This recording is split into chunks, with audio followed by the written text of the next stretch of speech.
Thank you so much. Thank you very much for very kindly including me in this panel. I would like to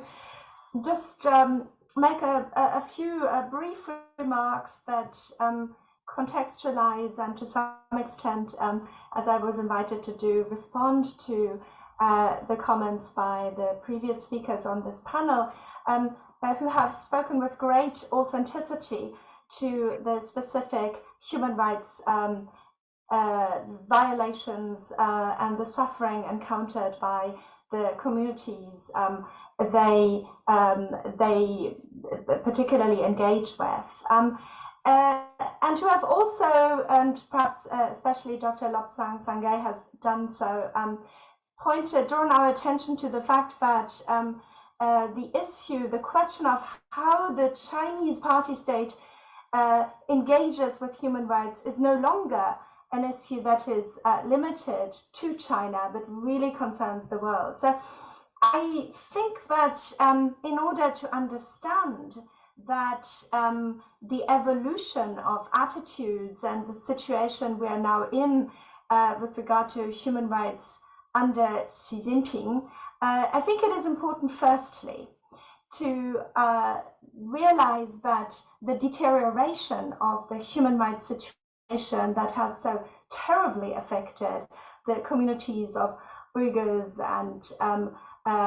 Tibetans and also affected Hong Kong, that deterioration has played out very much also across the whole of China, even though the effects have been somewhat different. I think that we can broadly see the developments under Xi Jinping as a kind of neo-totalitarian turn, really away from the ideas of reform, of rule of law improvements, of very gradual recognition of human rights that characterized the previous decades. Under Xi Jinping, not only has discourse changed very much away from at least giving sort of lip service to the recognition of universal human rights and towards a very relativistic discourse, not only in terms of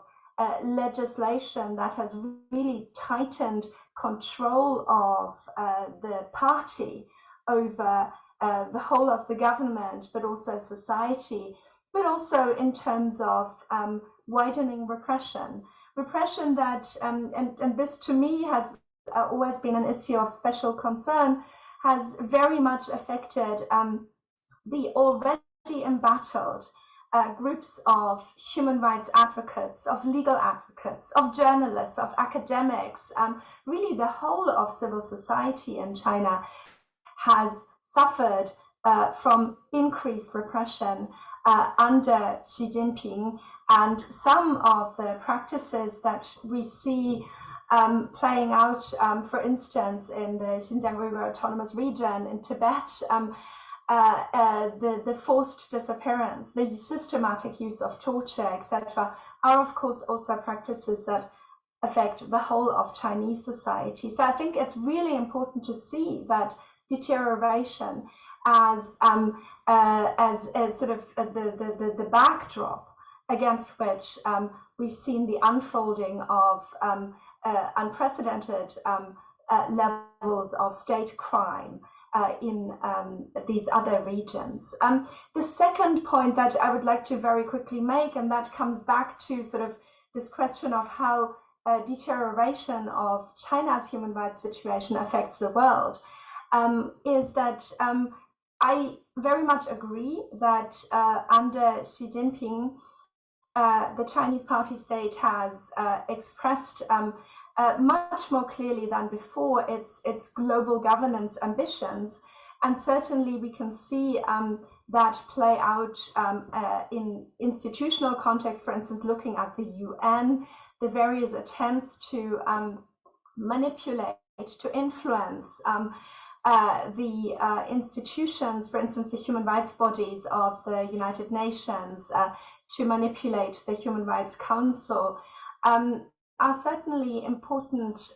developments. and as are the various long arm tactics that have also been hinted at in the context of extradition and so on. What I think is important from my perspective as someone who's very interested in how international human rights law is developing more broadly is that unfortunately this has coincided with a withdrawal of support from international human rights law and its institutions by other countries. And I would want to argue, I would want to throw out the argument that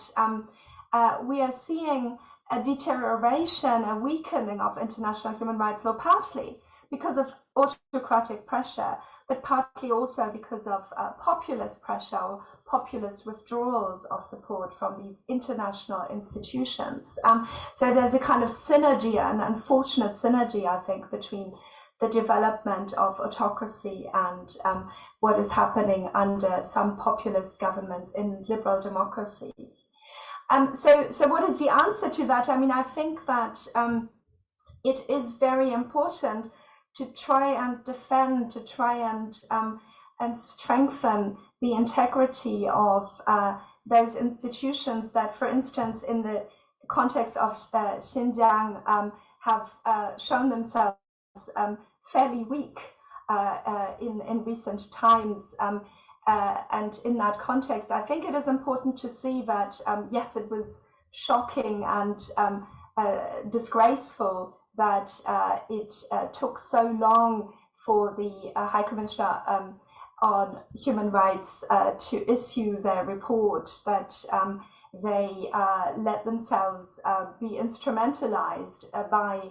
the Chinese party state on the occasion of their visit to China. But still, it is important that the report has come out, and we can see that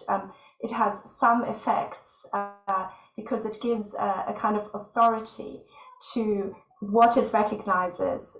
to have happened. And of course, that is not only true of the crimes against humanity, the human rights violations in Xinjiang, but also regarding other regions. I will stop here with many thanks.